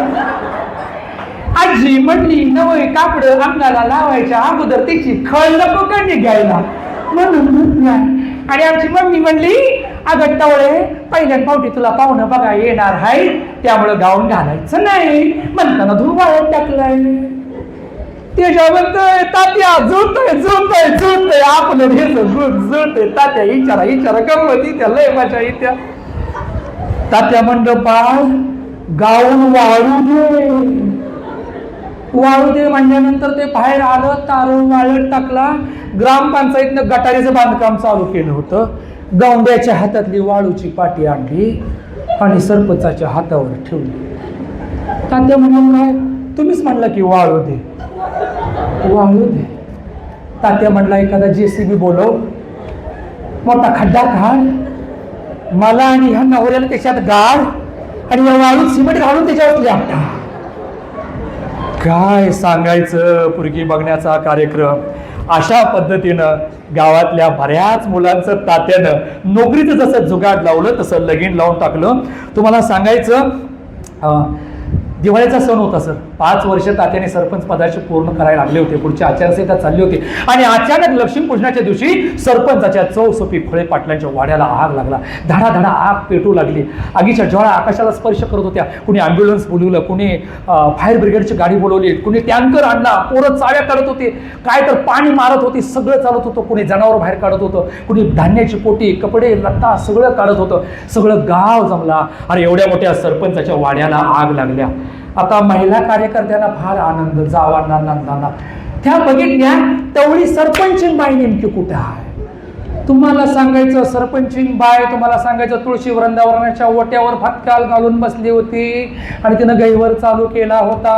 माझा असा की ग होता चौसुपी 5 कणाचा वाडा, कुणे मेल्याची त्याला नजर ग लागली. माझ्या दाल्याचा पराक्रम त्याला बघी वाटी ग नाही, ये माझ्या कर्मा. लोककलेच्या भाषेमध्ये या कला प्रकाराला काकाजी मड गाजवणं असं म्हणतात. हा मराठी भाषेचा सखोल आपला अभ्यास आहे. हा, तर असा प्रकार चालला होता. एक बाई म्हणली, सरपंचीन बाई लय वाईट झालं हो, तोंडानं सांगा दोनानो, तोंडानं सांगा. ती म्हणते मगापासून कशानं सांगतीया. आता बायका सांत्वन करायला आल्या होत्या का लता मंगेशकरच्या गाण्याला कोरस द्यायला आल्या होत्या, आणि सांगताना तिचा हात गाडीच्या वायपर सारखं सर माग मोहर माग मोहर माग मोहर 180 डिग्री मध्ये असं वर खाली चाललं होतं. आणि तुम्हाला सांगायचं, हे चालू असताना गिरजा मातेच्या लक्षात आलं, भया भया भया भया सरपंचीन बाई सोन्याच्या पाटल्या वाढतो, किती तोळ्याच्या, कवा केले सदोडानो. सरपंचीन बाई म्हणते 10 तोळ्याच्या हायत्या. तात्याने हायवेच्या कमिशन बंद आलेल्या की हो केल्या त्या, सकाळपासून घालून सगळ्या वाड्यात की हो हिंडली, गल्लीत की हो हिंडली, सगळं वारड पालतं घातलं, मळ्यातल्या घरात पण जाऊन आली, पण एका पण टवळीनं विचारलं नाही सरपंचीन बाई पाटल्या कवा केल्या, किती तोळ्याच्या हायत्या. एवढं विचारलं असतं तर वाड्याला काडी लावली नसती.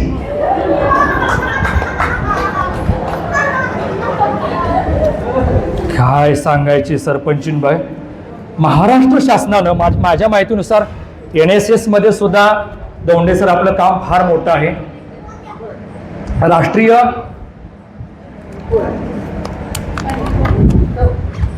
राष्ट्रीय सेवा योजना टायटल काय आहे NSSचं? काय काय राष्ट्रीय सेवा योजनेचं काय आहे? Not me but you. माझ्यासाठी नाही, तुमच्यासाठी, म्हणजे समाजासाठी. बरोबर आहे ना? टाळ्या वाजवा सगळ्यांच्यासाठी. अतिशय तुमचं चांगलं योगदान आहे. पण बाळांनो, हे महाविद्यालय चालू व्हायच्या अगोदर, NSSचे कॅम्प चालू व्हायच्या अगोदर एक बरेच अभियान आले. म्हणजे ग्राम स्वच्छता अभियान माहीत आहे. त्याच्या अगोदर काकाजी निर्मल ग्राम अभियान आलं. म्हणजे स्वर्गीय R.R. आबा पाटील ज्यावेळी या खात्याचे मंत्री झाले, तेव्हा त्यांच्या लक्षात आलं की माझ्या माता भगिनींना, म्हणजे हा एक फार मोठा प्रॉब्लेम आहे. कारण गाव तिथं टॉयलेट नाहीत, रोडवरती टॉयलेट नाहीत. म्हणजे स्त्रीच्या रक्षणासाठी एक मंत्री आपल्याच भागातला उतरला. कारण माझ्या माय माऊलीची इज्जत हे गावच्या वेशीवरती नाही, नदीकाठावरती नाही, पांदीच्या वाटेला नाही, तर तुझा तो सन्मान घरातल्या घरातच राहिला पाहिजे.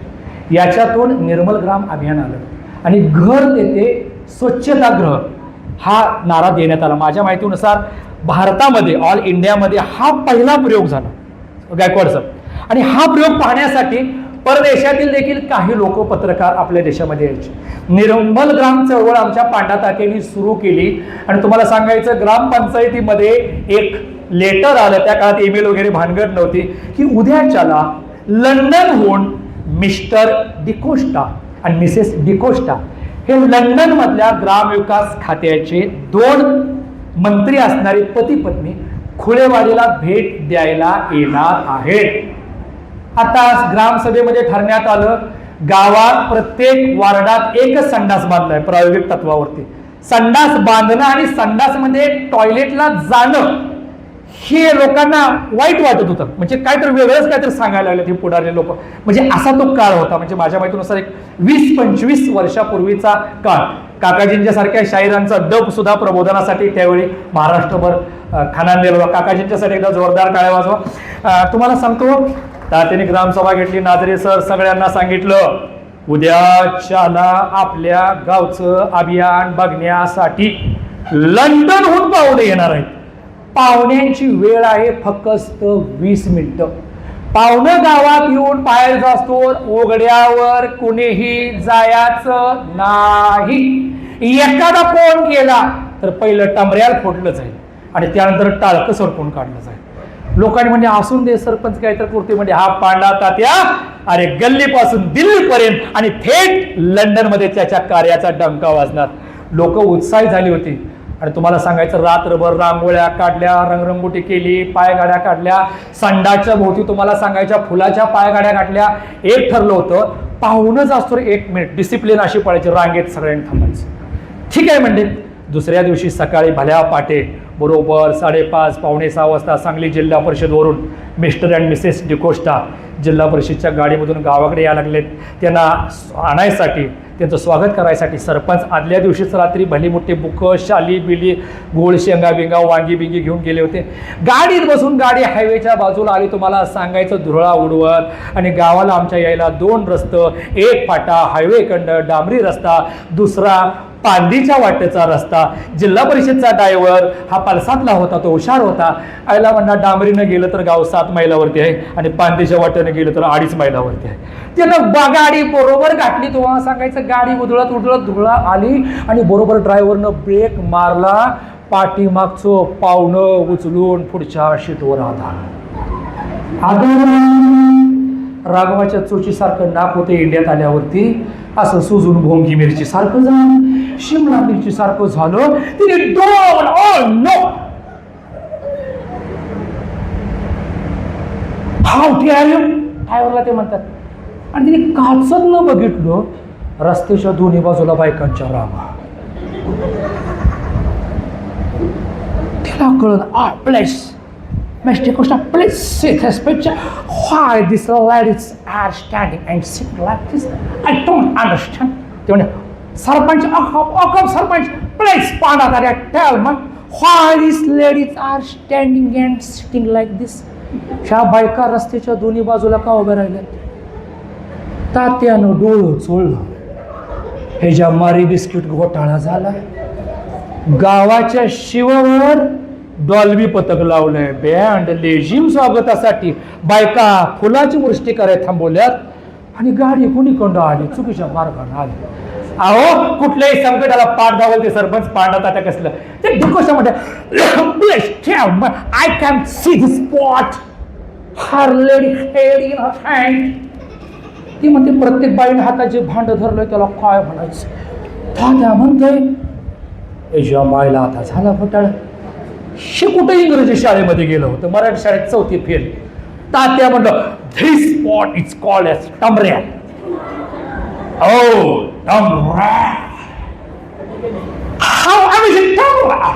Mister Kusha, I want to टमऱ्या, one red colour and one pink colour. I like blue green colour टमऱ्या.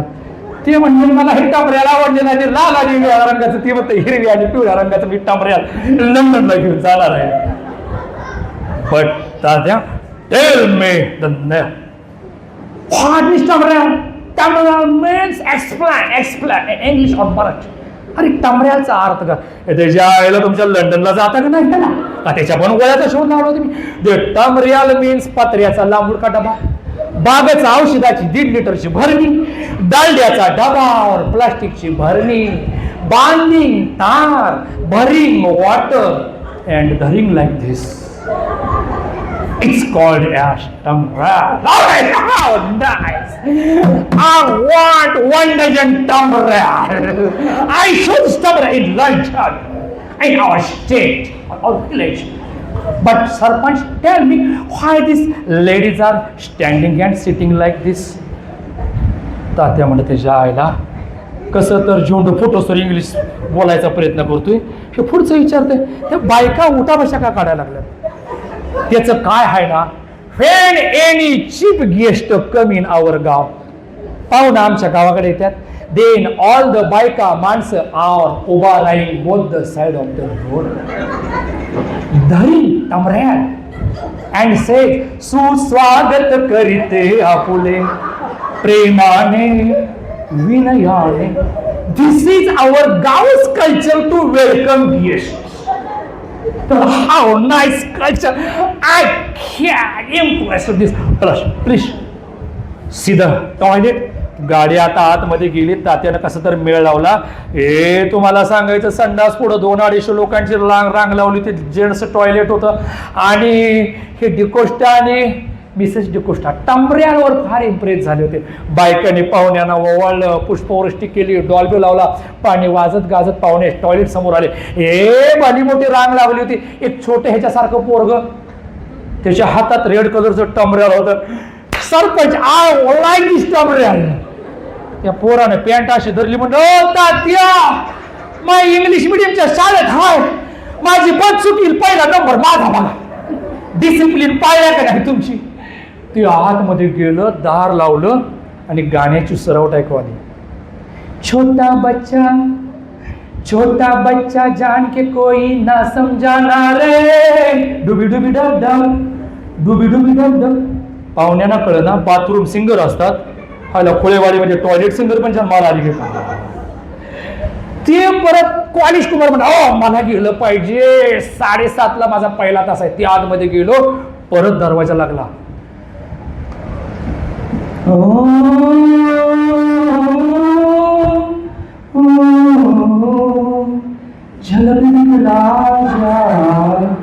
झलक दिखला जा एक बार ते पांढरा तात्याला हातात घेऊन उडी घालायला लागलं. Please, any FM radio station set in your toilet. I want this technology. This patent I want. Everyone goes in the toilet and singing and dancing. This is in only India and you are खोलेवाले. ते मग त्याचं patent वगैरे काय आहे का? ते आतमध्ये गेल्यावर सगळी गाणीच म्हणतात. त्यानंतर आमचे चाना मास्तर वयोवृद्ध आतमध्ये गेले, दरवाजा लागले.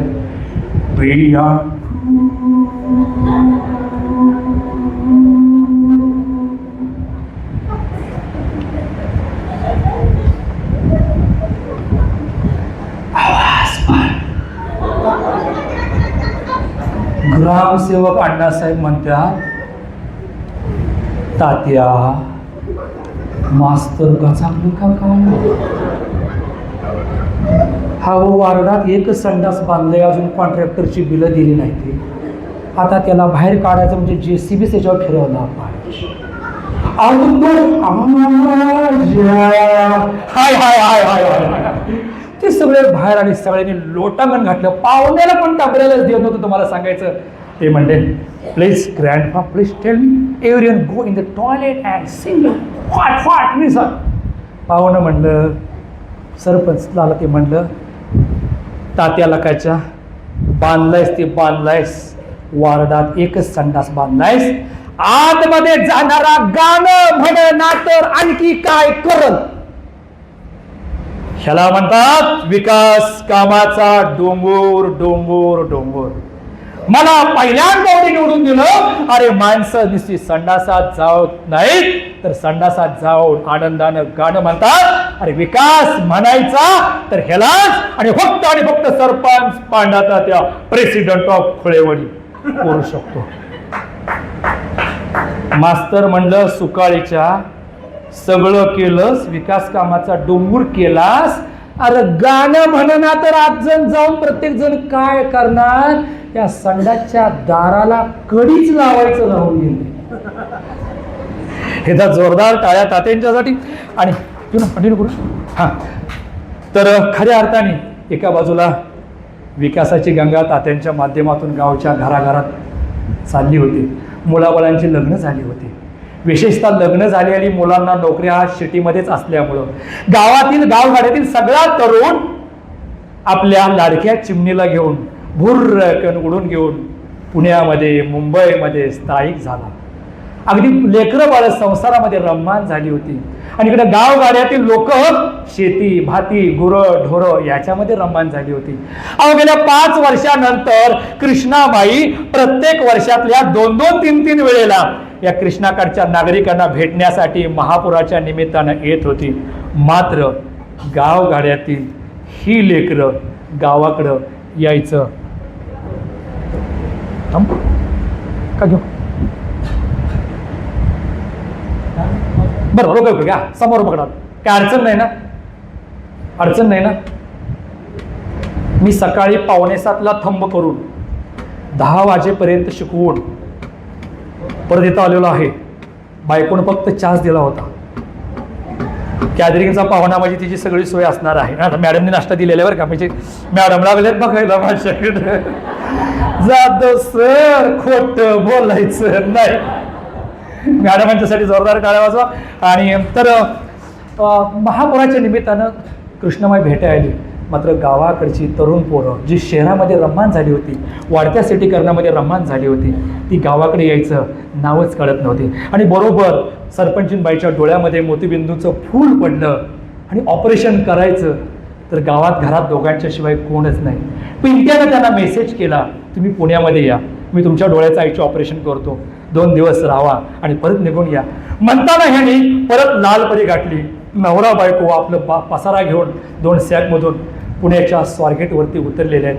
आता स्वारगेटवरती नाजरेसर उतरल्यानंतर त्यांनी बघितलं स्वारगेटच्या बाजूला एक भलं मोठं हॉस्पिटल आहे. त्याच्यावरती पाटी लिहिली होती, डॉक्टर स टिंब दा टिंब ले ले, म्हणजे डॉक्टर सदा लेले. आणि खाली कंसात लिहिलं होतं, पेशंटना दवाखान्यात तपासण्याची फी 100 रुपये, घरात जाऊन तपासायची फी 150 रुपये, टिप 50 रुपये, ट्रॅव्हलिंग अलाउन्स. तात्या आणि बायको डायरेक्ट आतमध्ये गेले. डॉक्टर साहेब आवरा आवरा, बड्डे लय डेंजर प्रश्न आहे, माझा पोरगा बड्डे अहो काय करणार, चला डॉक्टर साहेब. डॉक्टर म्हणणे, अहो जायला येईल हो, पण ते बाहेरची पाटी वाचली ना, घरात येऊन तपासायचे 150 रुपये घेणार. हो. तात्या म्हणजे मी हे तेवढंच देणार. हो. डॉक्टरांनी गाडी बाहेर काढली, हिने गावाकडच्या बॅगा त्याच्यात आत टाकल्या, वरच्या अंगानं खालच्या अंगाला, ह्या ब्रिजवरनं त्या ब्रिजवरनं. तुम्हाला सांगायचं, तात्यानं फिरवत फिरवत 17-18 मैल निगडी प्राधिकरणामध्ये गाडी आली. हे दोघं नवरा बायको खाली उतरले. तात्याने चंची मधलं 50 रुपये काढलं आणि डॉक्टर सदालेल यांच्या हातावरती ठेवलं. डॉक्टर म्हणले, अरे मी एवढा पण निर्लज्ज नाही हो पुणेकर असलो म्हणून. अरे अगोदर मी पेशंटला तपासू द्या, त्यानंतर मी 150 रुपये घेईन. तात्या म्हणजे सांगलीकर असतो म्हणून आणखी टकुरीवर पडले मी. आपण कुणाची सुद्धा फुकट सर्व्हिस घेणार नाही म्हणजे नाही. राव 4 घंटा झालं स्वारगेटच्या स्टँडवर थांबलोय, एक पण रिक्षावाला आणि टॅक्सीवाला हिथं पातुरियाला 500च्या आत तयार होईना. तुम्ही 50 आणले. लेले म्हणले, इथे भेटलात स्वर्गात चुकून सुद्धा भेटू नका. तात्या आणि सरपंचीनबाई पिंट्याच्या घरामध्ये ब्लॉकमध्ये मस्तपैकी हायफाय सोसायटीमध्ये गेले. आतमध्ये गेल्यानंतर तिने दरवाजावरची बेल वाजवली. सुनबाईनं दरवाजा उघडला. सुनबाईनं दरवाजा उघडल्यानंतर पहिला प्रश्न, सासूबाई आणि सासरी बुवा, आत्याबाई आणि मामांची, असं अचानक तुम्हाला काही कळतं की नाही गावाकडच्या लोकांना? कधी पण येता, कधी पण जाता, आम्ही बेजी शेड्यूल असणारी माणसं आहे. आता तात्याच्या लक्षात आलं, अरे 5 वर्ष घरापासून आपल्यापासून लांब गेलेलं लेकरू आणि त्याची बायको इतकी दुरावलेली असेल हे त्यांना पहिल्यांदाच जाणवलं. पण जाऊ दे म्हणले, आज बायकोचं ऑपरेशन झाल्यानंतर परत गावाकडे जायचं. असून दे, शिकलेली पोरं आहेत, नोकरी करणारी पोरं ढोर आहेत. पण सरपंचीनबाईनं बांगड्या माग सारल्या. ती म्हणजे, काय ग सूनबाई, तेवढे एक लक्षात ठेव धडा, आजपासून मला आत्याबाई म्हणायचं नाही, आत्या साहेब आणि आत्या साहेब. आणि त्यांना मामांजी म्हणायचं नाही.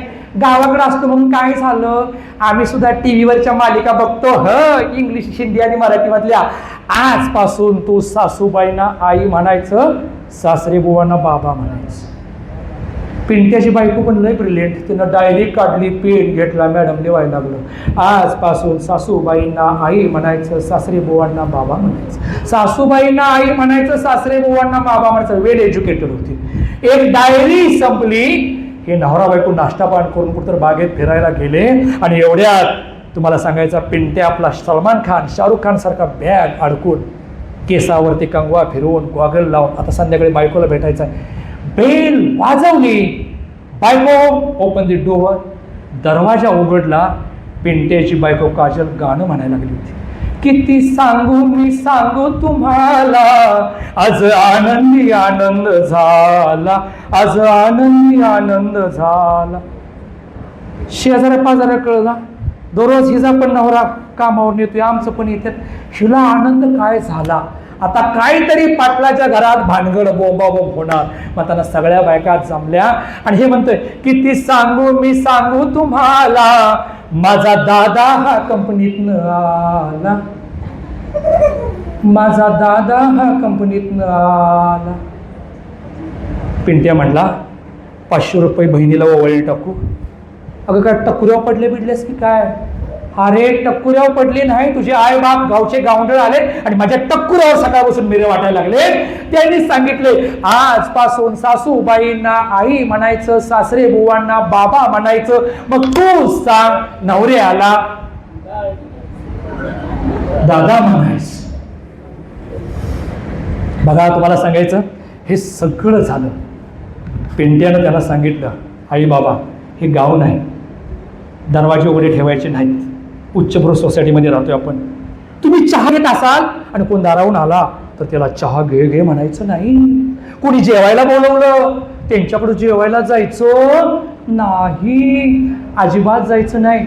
मग सरपंचीन बाई म्हणली, अरे लगा तुझ्या बाबरोबर लगीन झाल्यापासून आजपर्यंत या पाटलाच्या वाड्यात आलेला प्रत्येक गोष्टी व्यक्ती खाल्ल्या पिल्ल्याशिवाय आणि चहाचं पाणी घेतल्याशिवाय मी कधीही रीते हातानं पाठवून दिलं नाही. अरे अशा एवढ्या मोठ्या आई बापाचं लेकरू तू. अगं मम्मी तुझं सगळं कळतंय करून. अरे पुणे आहे आणि आम्ही हायफाय सोसायटीमध्ये राहतोय, इथलं कल्चर असं आहे, गावच्या सारखं नाही.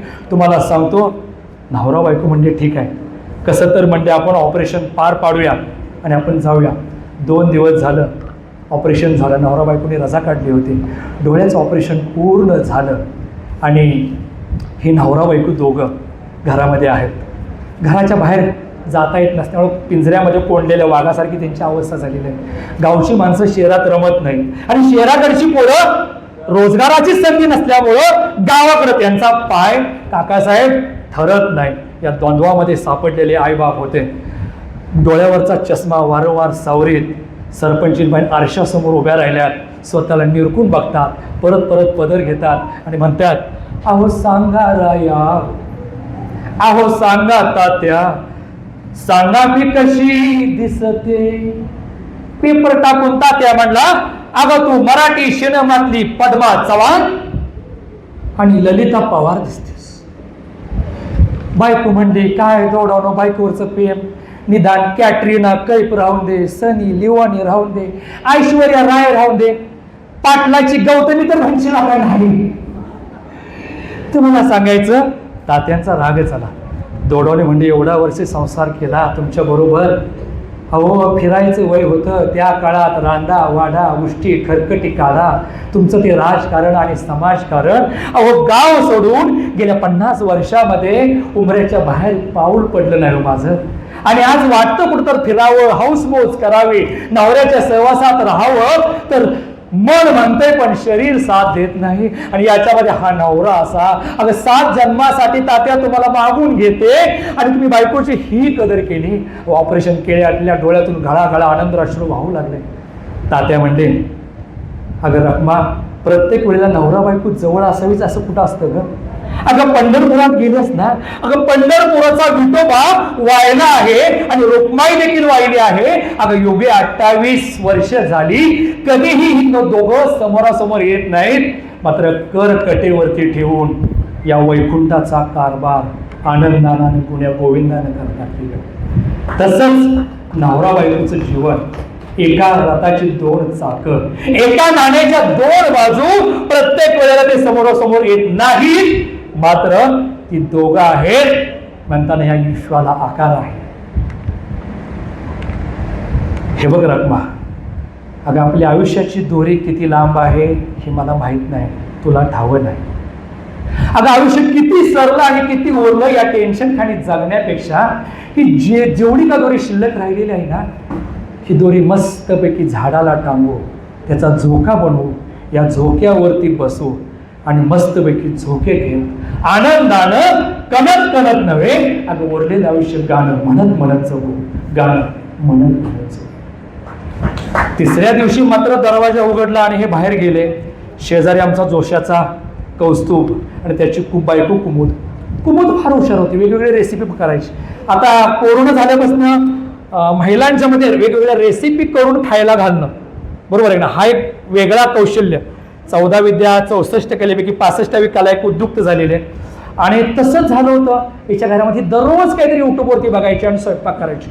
बरोबर सरपंच घरामध्ये गेले, नवरा बायको डायनिंग टेबलवरती जेवाय बसले होते आता मला सांगा पाटील मॅडम, मी तुमच्या घराकडे आलोय, तुम्ही जेवायला लागलेला आहात, डायनिंग टेबलवरती बसलेला आहात, तुम्ही काय म्हणता हो, जाधव सर या जेवायला, जेवता का? मग मी लगेच म्हणायचं का, आणा आणा ताट आणा हो, बायको माहेरला गेल्या.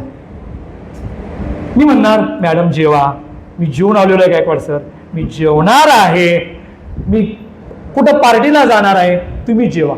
पण आमच्या पांडा तात्यांना कोणी जेवा या म्हणलं, आता सुनबाई तूच खावा म्हणत्यास म्हणताना मी 4 घास खातो. असं म्हणता म्हणता 4 घास म्हणता हातोबं दुमडायचं आणि घरादाराचा स्वयंपाक एकटं साधवायचं. 1 दिवस झाला, 2 दिवस झाला, पाहुणा 1 दिवसाचा 2 दिवसाचा असतो, तब्बल 8 दिवस चालू होतं. कौस्तुभ आणि कुमुद फार वैतागले होते. सर परवा गुढीपाडव्याचा सण होता, कुमुदनं पुरणपोळीचा स्वयंपाक केला होता, श्रीखंड आणलं होतं. नवरा बायको एकमेकाला घास भरवायला लागले. सरपंच आतमध्ये गेलेले आहेत. आतमध्ये गेल्या कुमुद म्हणते, काय बोललं कळालं? बाई जातीकडे कला आहे बघा, ओटाची लिप न मुवमेंट करता, लिप न हलवता तुम्ही तोंडाच्या तोंडात बोलता, म्हणजे लक्ष्मीकांत बेर्डेच्या बोलक्या बावल्यासारखं है ना. इथं सगळे रिसर्च करणारे प्राध्यापिका आहेत. मॅडम जगात सगळ्या गोष्टीचा शोध लावले, पण बाय ओट न हलवता तोंडातल्या तोंडात काय बोलत्या ह्याचा शोध कुणी लावलाय का? सर नाही म्हणतात, सर नाही म्हणतात, याचा शोध लावला नाही. ती म्हणजे या गिळायला म्हणजे एखादा काकाजी, मी तिच्या मैताला पण गेलो नसतं, हे खुळं आत गेलं, सुनबाई म्हणत्यास म्हणताना 2 घास खातो, तुम्हाला सांगतो ताट घेतलं आणि खायला लागलं. बायकोनं नवऱ्याला खुणवलं, नवऱ्यानं डोळा मारला. या सरपंचाची खोड आज मोडायचीच. हे उद्याच्याला आपल्या घरात जेव्हा येता कामा नये. तुम्हाला सांगायचं, हे एकमेकाला घास भरवत होते. नवरा म्हणला, काय ग बायको, हे स्वयंपाक आहे का काय? अगं आमटीमध्ये आड्याचा पंखा दिसतोय, श्रीखंड किती गोड झाले, कुंडे दातानं तुटत नाहीत हो. अगं भातामध्ये मीठ किती घातलंयस, अगं भातामध्ये मीठ घातलीस का मिठात भात घातलायस हेच कळत नाही. भज्यामध्ये किती तिखट मिरच्या घातलेत. अगं एवढा मोठा सरपंच आपल्या घरी जेव्हा येतो आणि त्याला असा स्वयंपाक करतेस, अगं तुझ्या माहेरच्या माणसाने असा स्वयंपाक करायला शिकवलाय काय ग? बघा, एक वेळ बायकोच्या डोक्यात नवऱ्यानं धोंडा घातला तरी खोत सर पती हा परमेश्वर म्हणून बायका माफ करतील. पण दौंडे सर, जर का बायकोच्या माहेरची माप काढली, अंगात ताई बाय मरिमी आय काळू बाय 33 कोटी देवातल्या सगळ्या आया अंगात येतात. आणि रौद्र रूप धारण केल्यानंतर बाई एकच म्हणते, अजूनही येळ गेलेला नाही, 12ची पॅसेंजर हाय, बास्केट भरून माहेरला जाऊ का? काय शस्त्र आहे बाईच्या हातामध्ये. एवढं म्हणल्यानंतर या महाराष्ट्रातले नव्हे तर पृथ्वी तलावरचे सगळे पुरुष आपल्या बायकोला शरण येतात. ते म्हणतात पुढची पार्टी म्हणाल तस. पण हा शरद जाधव बायकोला भेट नाही. कॉलर आता ना तर उडवली असते. मॅडम पोरीनो, चांगलं वाटलं नाही, बायकोला भेट नाही. मी टाळ्या वाजवत माझ्यासाठी, टाळ्या वाजवा, मला बी भुका लागलेल्या आहेत. दौंडे सर, बायकोचं माझं भांडण झालं ना, मी भेट नाही. बायको गुडघ्यावर रांगत नाक घासत येते, नाक घासत. टाळ्या वाजवा माझ्यासाठी, अजून टाळ्या वाजवा. मॅडम मॅडम आई शपथ आहे, टाळ्या वाजवा माझ्यासाठी, भावासाठी टाळ्या वाजवा. तुमचा भाव तुमच्या मिस्टरांच्या सारखा नाही हो, फार धाडशी आहे. माझी बायको गुडघ्यावर रांगत नाक घासत येते आणि म्हणते कशी, ए खाट खाली कशाला लपलंयस, बाहेर ये तुला दावत.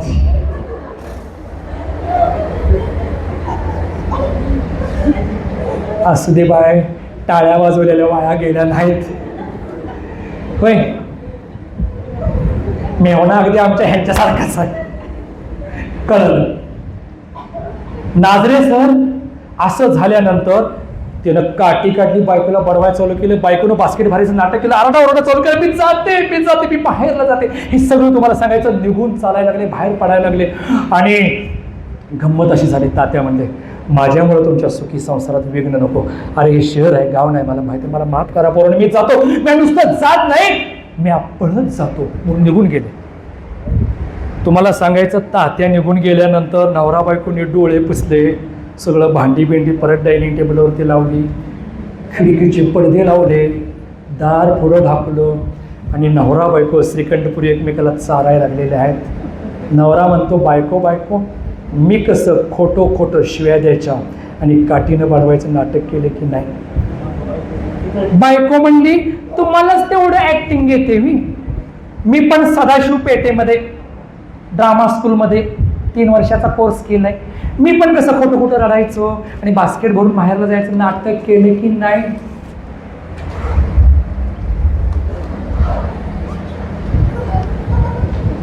सरपंच काय जोशी, आपण मी कसं खोटं पळून जायचं नाटक केलं की नाही.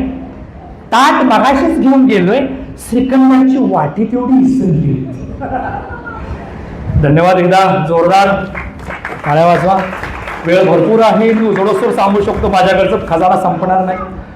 पण थोडंसं वेळ महत्त्वाचे आहेत. लेकरं सकाळी लवकर आलेले आहेत.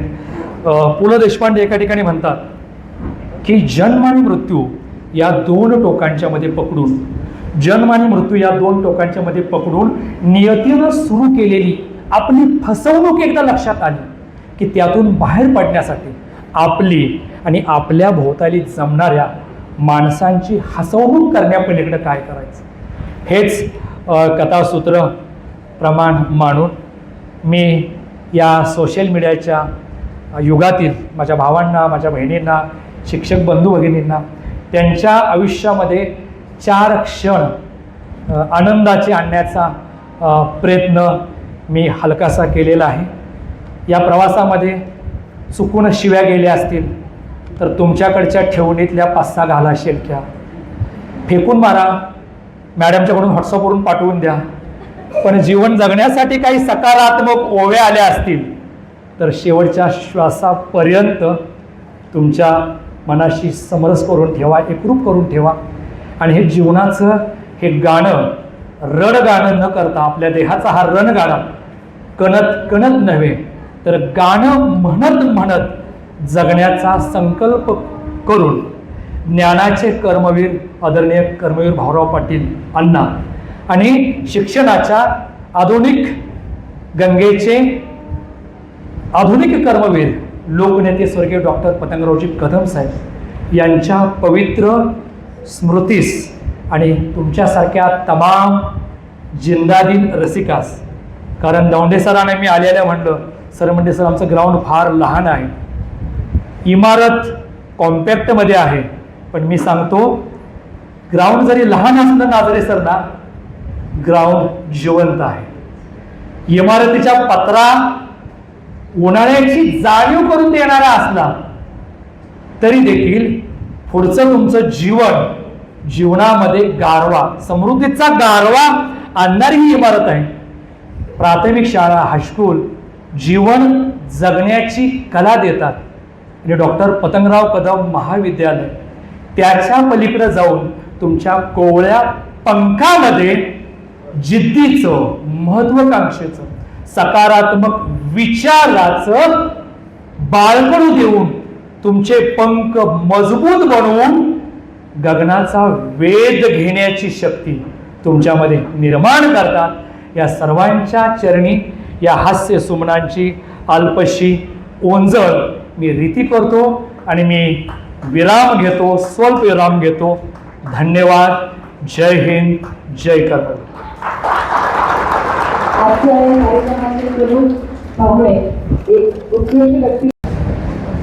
सर हात वरती करा बरं सगळं.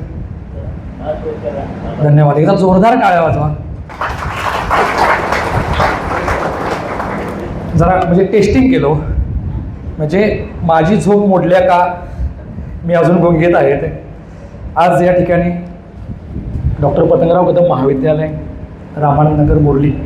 खरं तर रयत शिक्षण संस्थेचं हे महाविद्यालय ज्या कर्मवीर भाऊराव पाटलांनी ज्ञानाची गंगा गौरवभरी नेली आणि रयतचा एक वटवृक्ष महाराष्ट्रभर देशबाहेर आणि देशाच्या बाहेर देखील त्याच्या कीर्तीचा डंका पसरवला. आणि खऱ्या अर्थानं ज्या वेळेला सावित्रीबाई फुले, महात्मा ज्योतिबा फुले यांनी मुलींच्या हातामध्ये पाटी दिली, त्यानंतर हे शिक्षण घराघरामध्ये पोचवण्याचं काम भाऊरावांनी केलं. आणि या भाऊरावांच्या चळवळीला गतिमान बनवण्याचं काम कुणी केलं असेल तर स्वर्गीय डॉक्टर पतंगरावजी कदम साहेबांनी. आणि खऱ्या अर्थानं गतिमान शिक्षणातून महाराष्ट्र आणि महाराष्ट्राच्या बाहेर हे परिवर्तन झालं. आणि मला अभिमान वाटतोय की शिक्षणाच्या चाकाला गती देणाऱ्या डॉक्टर पतंगरावजी कदम साहेबांच्या नावानं सुरू असलेल्या बापू या महाविद्यालयामध्ये माझ्यासारख्या एका छोट्या कलाकाराला या कार्यक्रमाचा प्रमुख पाहुणा म्हणून उपस्थित राहण्याचं भाग्य लाभलं. मगापासून बापूंची आमची चर्चा चालू आहे, म्हणजे पारितोषिक वितरण कधी संपतोय, म्हणजे वक्त्यांचं एक ठरलेलं असतं की मी आधी बोलणार 5 मानाची बक्षिसं म्हणजे 5 नारळ फोडतात, तोरण बांधतात तसं देणार आणि मी पुढच्या दौऱ्याला निघून जाणार. पण इथं थोडंसं बदल झालेला जाणवला. कारण मॅडम म्हणले आमचे विद्यार्थी शिस्तप्रिय आहेत, स्वयं शिस्त पाळणारी आहेत. कारण हे डॉक्टर पतंगरावजी कदम महाविद्यालय आहे.